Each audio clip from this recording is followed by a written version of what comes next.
அம்மா என்ன பண்ணிட்டு இருக்கீங்க? நான் வந்து பழத்தோலையெல்லாம் அரைச்சி வச்சிருக்கேன். இது ஸ்நாக்ஸ் செய்யலாமா? ஸ்நாக்ஸ் எல்லாம் செய்ய முடியாது இதை வச்சு. இது என்னன்னு பார்த்தீங்கன்னா செடிக்கு வந்து உரமாகும். வாழைப்பழத்தோலை வெயில காய வச்சு அரைச்சி எடுத்து வச்சிருக்கிறேன். தோட்டத்துக்கு மரம் செடி கொடிகளுக்கெல்லாம் நல்ல உரமா இருக்கும். மாடி தோட்டம் வச்சிருந்தாலும் இந்த உரத்தை யூஸ் பண்ணலாம். காய்கறி செடிகளுக்கு இதை வந்து யூஸ் பண்ணலாம். கெமிக்கல் உரத்தை யூஸ் பண்ணாம மண்ணோட வளம் கெட்டு போகாம இருக்கணும் அப்படின்னு நினைக்கிறவங்களுக்கு இந்த மாதிரியான பொட்டாசியம் சத்து நிறைஞ்ச வாழைப்பழத்தோலோட உரம் இது. இயற்கையான உரம். இதை யூஸ் பண்ணும்போது நல்லா வந்து ஈல்டு வந்து உங்களுக்கு நல்லா கிடைக்கும். ரோஜா பூ செடியெல்லாம் ரொம்ப நாளா பூக்காம இருக்கிற செடிகளை கூட செடி ஃபுல்லா பூவா பூத்து குலுங்கும்.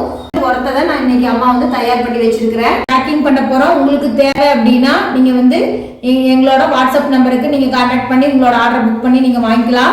உரம் வந்து 1/2 கிலோ பாக்கெட்ல இருந்து கொடுக்குறோம். உங்களுக்கு எவ்வளவு தேவையோ வாங்கிக்கலாம். 10 கிலோ வரைக்குமே உங்களுக்கு வந்து தேவைனாலும் நாங்க வந்து அனுப்பிச்சு வைக்கிறோம்.